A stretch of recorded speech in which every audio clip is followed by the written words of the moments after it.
உமக்கு நன்றி என் அப்பா பிதாவே, அன்பான தேவா, அருமை இரட்சகரே,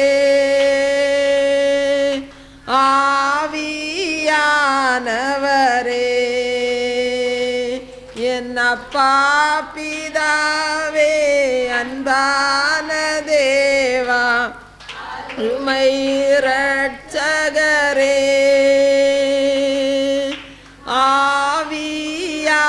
ஆவியானவரே,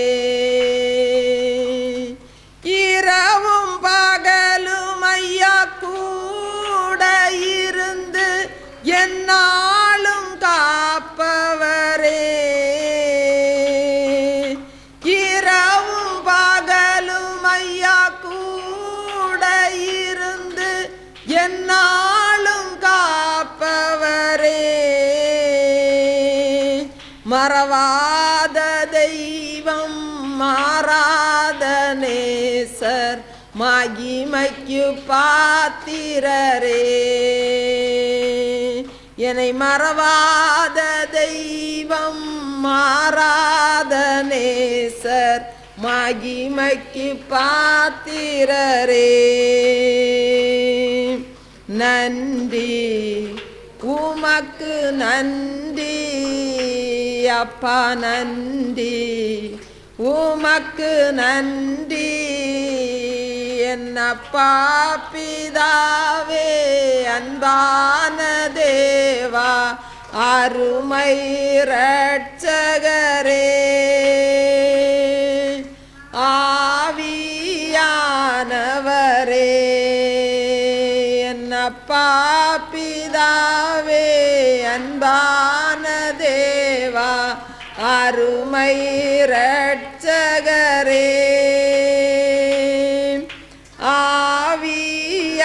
ஆவியானவரே,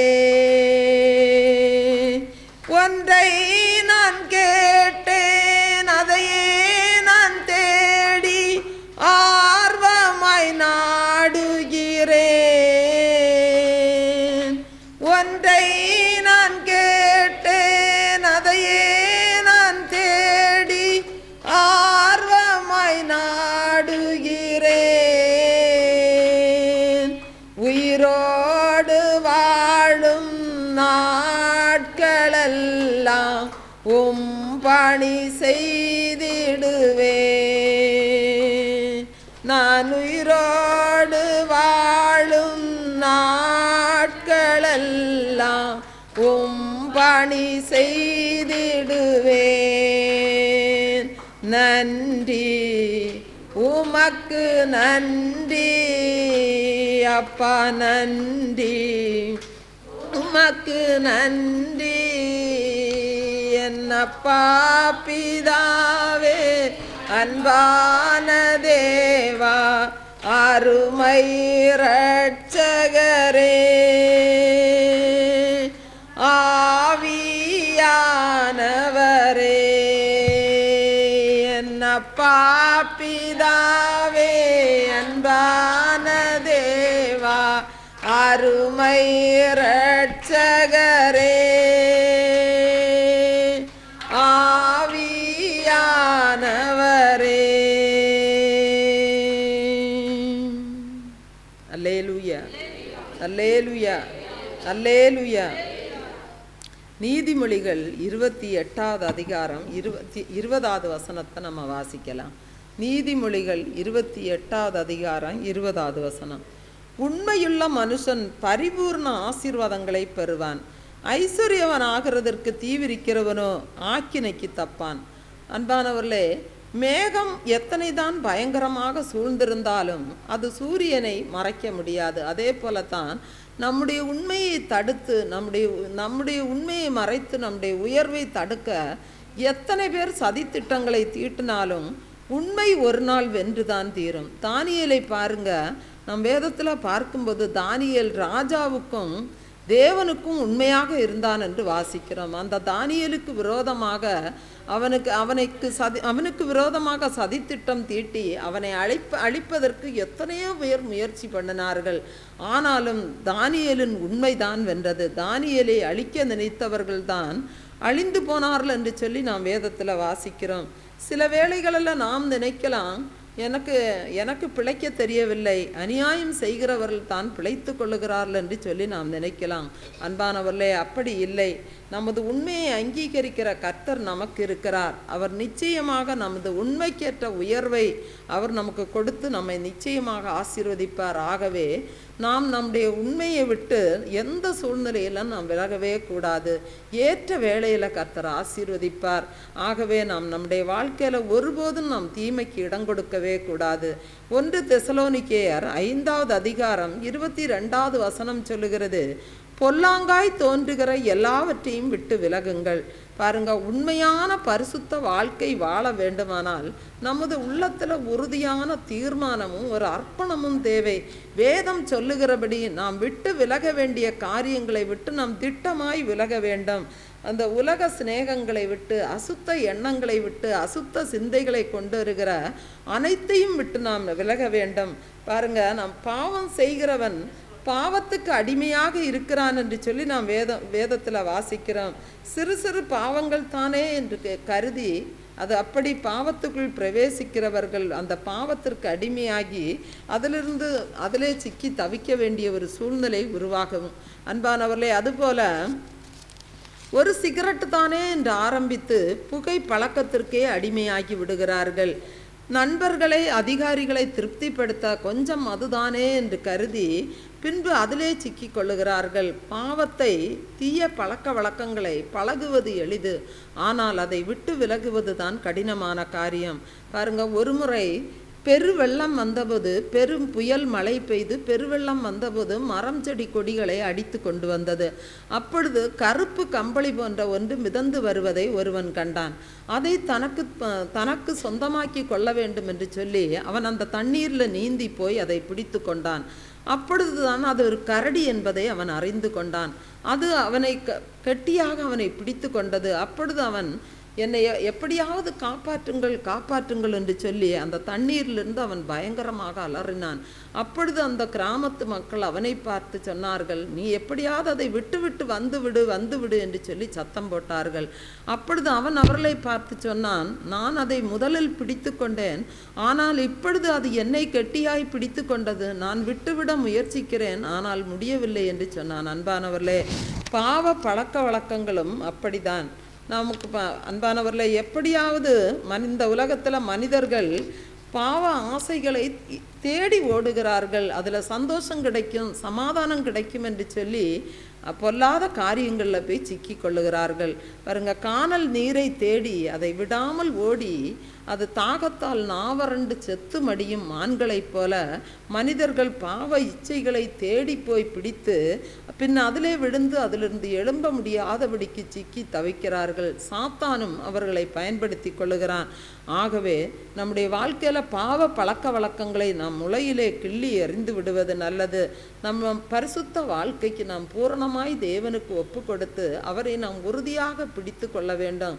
அப்பொழுது நம்முடைய கால் சறுக்கும் போதெல்லாம் தேவனுடைய கிருபை நம்மை தாங்கிக் கொள்ளும். அவர் வலுவாதபடிக்கு நம்மை பாதுகாக்க அவர் சர்வ வல்லமையுள்ள தேவனாக இருக்கிறார். அன்பானவர்களே, விஷச்செடிகள் எத்தனை தான் பசுமையாக காணப்பட்டாலும் அவைகளை நாம் உணவாக்கி கொள்வதில்லை. பாருங்க, 5 அறிவு பிராணிகள் கூட அப்படிப்பட்டவைகளை இனம் கண்டு அவைகள் விலகி செல்லுகின்றன. அதுபோல நம்முடைய ஆவிக்குரிய வாழ்க்கையிலும் நாம் மிகுந்த ஜாக்கிரதை உள்ளவர்களாய் நாம் எச்சரிக்கையாக காணப்பட வேண்டும். பொல்லாங்காய் காணப்படுகிற அனைத்தையும் நாம் விட்டு விலக வேண்டும். ஒருமுறை ஜார்ஜ் என்று சொல்லக்கூடிய ஒரு மனிதனுக்கு 5 ஆண் பிள்ளைகளும் 7 பெண் பிள்ளைகளும் இருந்தார்கள். அவர்கள் கோழி வளர்த்து தான் அந்த குடும்பத்தை பராமரித்து வந்தார்கள். ஒரு நாள் பயங்கரமாக மழை இருட்டி கொண்டு புயல் வருகிறதை போல இருந்தது. அப்பொழுது பக்கத்து வீட்டுக்காரர் சொன்னார், பயங்கரமான புயல் வருகிறது போல் இருக்கிறது, உங்கள் கோழிகளை நீங்கள் பத்திரமாக அடைத்து வையுங்கள் என்று சொன்னார். அப்பொழுது அந்த ஜார்ஜ் என்பவர் சொன்னார், இன்றைக்கு ஓய்வு நாள், நாங்கள் ஏற்கனவே ஆலயத்துக்கு செல்ல புறப்பட்டு விட்டோம், ஆலயத்திற்கு சென்று விட்டு வந்த பிறகு அதை பார்த்து கொள்ளுகிறோம் என்று சொன்னார். அவர்கள் அப்படி சொல்லிவிட்டு அவர்கள் ஆராதனைக்கு கடந்து சென்றார்கள். அவர்கள் ஆராதித்து கொண்டிருக்கும்போது திடீரென்று பயங்கரமாக புயல் காற்றும் மழையும் வந்து அத்தனை கோழிகளையும் அழித்து போட்டது. அப்பொழுது அந்த பக்கத்து வீட்டுக்காரர் சொன்னார், நான் ஏற்கனவே உங்களிடத்தில் சொல்லவில்லையா, நீங்கள் கோழிகளை அடைத்து வையுங்கள் என்று, நீங்கள் தான் கேட்கவில்லை என்று சொன்னார். அப்பொழுது அவர் சொன்னார், நீங்கள் சொல்வது சரிதான், ஆனால் நாங்கள் எங்கள் தேவனுக்கு சாக்கு போக்கு சொல்லக்கூடாது என்றார். அப்பொழுது அந்த ரட்சிப்பின் சந்தோஷத்தை பெற்றுக்கொள்ளாத அந்த மனிதனுக்கு ஒன்றுமே புரியவில்லை. அன்பானவர்களே, ஓய்வு நாளை பரிசுத்தமாய் ஆசரிக்க நினைப்பாயாக என்பது 10 கட்டளைகளில் 4வது கட்டளை. ஆனால் கட்டளை என்று சொன்னாலே நாம் சாக்கு போக்கு சொல்லக்கூடாது. பாருங்க, கர்த்தருக்கு, அந்த புயலை அனுப்புகிற கர்த்தருக்கு அது ஞாயிற்றுக்கிழமை என்று தெரியும். நம்மை சோதிப்பதற்கு தான் ஆண்டவர் அப்படிப்பட்ட காரியங்களை செய்கிறார். ஏசாயா 58வது அதிகாரம் 13-14 வசனம் சொல்லுகிறது, என் பரிசுத்த நாளாகிய ஓய்வு நாளிலே உனக்கு இஷ்டமானதை செய்யாதபடி உன் காலை விலக்கி உன் வழிகளின்படி நடவாமலும் உனக்கு இஷ்டமானதை செய்யாமலும் உன் சொந்த பேச்சை பேசாமலும் இருந்து ஓய்வு நாளை மனமகிழ்ச்சியின் நாளென்றும் கர்த்தருடைய பரிசுத்த நாளை மகிமையுள்ள நாளென்றும் சொல்லி அதை மகிமையாக எண்ணுவாயானால் அப்பொழுது கர்த்தரில் மனமகிழ்ச்சியாயிருப்பாய். பூமியின் உயர்ந்த இடங்களில் உன்னை ஏறி இருக்கும்படி பண்ணி உன் தகப்பனாகிய யாக்கோபுடைய சுதந்திரத்தால் உன்னை போஷிப்பேன். கர்த்தருடைய வாய் இதை சொல்லிட்டு. அன்பானவர்களே, பொதுவாக நம்முடைய வாழ்க்கையில் நாம் பார்க்கும்போது நம்முடைய லாபத்திற்காகத்தான் நாம் கர்த்தரை தேடுகிறோம், நாம் கீழ்ப்படுகிறோம். நாம் நஷ்டம் வந்தாலும் நாம் தேவனுக்கு கீழ்ப்படிய வேண்டும். தேவன் நமது வாழ்க்கையில் வருகிற எப்படிப்பட்ட நஷ்டத்தையும் இரட்டிப்பாய் மீட்டு தர அவர் சர்வ வல்லவராக இருக்கிறார். 1 யோவான் 3வது அதிகாரம் 18வது வசனம் சொல்லுகிறது, என் பிள்ளைகளே, வசனத்தினாலும் நாவினாலும் அல்ல, கிரியையினாலும் உண்மையினாலும் அன்பு கூற கடவும். பாருங்க, ஒரு ஆலயம் பழுதுபட்ட நிலையில காணப்பட்டது. அப்பொழுது அந்த ஆலயத்தின் போதகர் அந்த ஆலயத்தின் பழுதுகளை சரிபார்க்கும்படி விசுவாசிகளிடத்தில் பொருளுதவி செய்யும்படி கேட்டுக்கொண்டார். அந்த ஆலயத்தில் ஒரு ஏழை விவசாயி ஒருவர் இருந்தார். அவர் அந்த ஆலயத்தின் மீது ஒரு மிகுந்த பற்றும் வாஞ்சியும் உடையவராக காணப்பட்டார். அப்பொழுது அந்த மனிதனுக்கு ஆலயத்துக்கு உதவி செய்ய வேண்டும் என்ற ஒரு எண்ணம் இருந்தது. ஆனால் அவரிடத்தில் காசு இல்லை. அதற்காக அவர் ஒரு தீர்மானம் எடுத்தார். தன்னுடைய ஒரு கண்ணை மருத்துவமனையில் விற்று அந்த காசில் ஆலயத்துக்கு உதவி செய்ய வேண்டும் என்று தீர்மானித்தார். அதற்காக அந்த மனிதன் ஒற்றை கண்ணோடு வாழ பழகினார். ஒரு கண்களை துணியால் கட்டி வைத்துவிட்டு மறு கண்ணால் வேலை செய்ய பழகி கொண்டார். சில வாரங்கள் அப்படி அவர் வேலை செய்தபோது இனி என்னால் அப்படி வேலை செய்ய முடியும் என்று அறிந்தபோது அவர் மருத்துவரிடம் சென்று அந்த ஒற்றை கண்ணை எடுத்துக்கொண்டு அதற்குரிய பணத்தை தரும்படி கேட்டுக்கொண்டார். அப்பொழுது அந்த மருத்துவர் ஏன் எதற்கு என்று சொல்லி அவர் விசாரித்தபோது தன்னுடைய ஆலயம் பழுதடைந்து இப்படி இருக்கிற ஒரு பரிதாபமான நிலையை கண்ணீரோடு அவர் விளக்கி சொன்னார். அப்பொழுது அந்த மருத்துவருடைய உள்ளம் கரைந்தது. அந்த மருத்துவர் அவருடைய கண்ணை எடுக்க விருப்பமில்லாமல் ஒரு பெருந்தொகையை அவர் நன்கொடையாக கொடுத்து அந்த உதவி செய்தார். இதை கேள்விப்பட்ட அந்த சபை விசுவாசிகள் எல்லாருமே தங்களுக்கு இருந்ததை எல்லாம் தாராளமாய் கொடுத்து உதவி செய்தார்கள். கொலோசேயர் 3வது அதிகாரம் 24வது வசனம் சொல்லுகிறது, எதை செய்தாலும் அதை மனுஷர்களுக்கென்று செய்யாமல் கர்த்தருக்கென்றே மனப்பூர்வமாய் செய்யுங்கள்.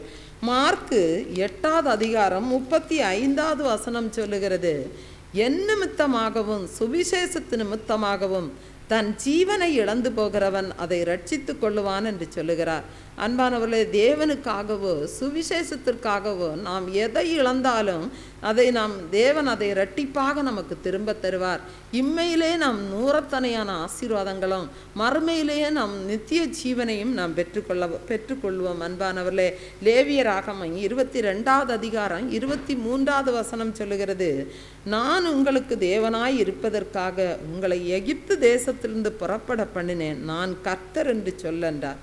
அன்பானவர்களே, நான் கர்த்தர் என்று சொல்லி தன்னை தேவன் அடையாளப்படுத்துகிறதை பார்க்கிறோம். இயேசு இந்த பூமியில் வாழ்ந்த அந்த 33.5 வருட காலத்தில் அவர் எல்லாவற்றிலையும் மனரம்மியமாக காணப்பட்டார். இந்த உலகத்தில் உள்ள எல்லா காரியங்களையும் அவர் மனரம்மியமாக ஏற்றுக்கொண்டார். பாருங்க, ஏழை மரியாளின் கற்பத்தை அவர் அருவருக்கவில்லை. ஏழை தச்சனன் மகன் என்று சொல்லிக் கொள்வதை அவர் அருவருக்கவில்லை. அவர் பிதாவின் சித்தம் செய்வதே எனது போஜனம் என்று சொல்லி மகிழ்ந்தார். நரிகளுக்கு குழிகளும் ஆகாயத்து பறவைகளுக்கு கூடுகளும் இருந்தது, ஆனால் மனுஷகுமாரனுக்கோ தலை சாய்க்க இடமில்லாதிருந்த போதிலும் அதையும் அவர் மனமகிழ்ச்சியாக ஏற்றுக்கொண்டார். அன்பானவர்களே, மனரம்மியம் உள்ளவர்கள் ஒருபோதும் அவர்கள் முறுமுறுக்கிறதில்லை, அவர்கள் குறை கூறுவதில்லை, அவர்கள் எதற்கெடுத்தாலும் எரிந்து விடுவதும் இல்லை. அவர்களுக்குள் இருக்கிற தெய்வீக அன்பு சகலத்தையும் தாங்கி சகலத்தையும் சகிக்க அவருடைய தேவனுடைய அன்பு அவர்களை ஏவி எழுப்புகிறது. பாருங்க, மனோரஞ்சிதம் என்ற பெயரில் ஒரு சிறிய வகையான ஒரு பூ உண்டு. அது பார்ப்பதற்கு நிறமற்றதும் அழகற்றதுமாய் இருந்தாலும் அது இருக்கிற இடத்துல அது பயங்கர வாசனையை அது பெருகச் செய்யும். அது மனதை மகிழ்விக்கக்கூடியதாக இருக்கும். அன்பானவர்களே, நம்ம ஏதோ ஒரு பழத்தையோ ஒரு பூவையோ நம் மனதில் நினைத்து கொண்டு அதை முகர்ந்து பார்த்தால் அதே வாசனையை கொடுக்கும் என்று சொல்லுவார்.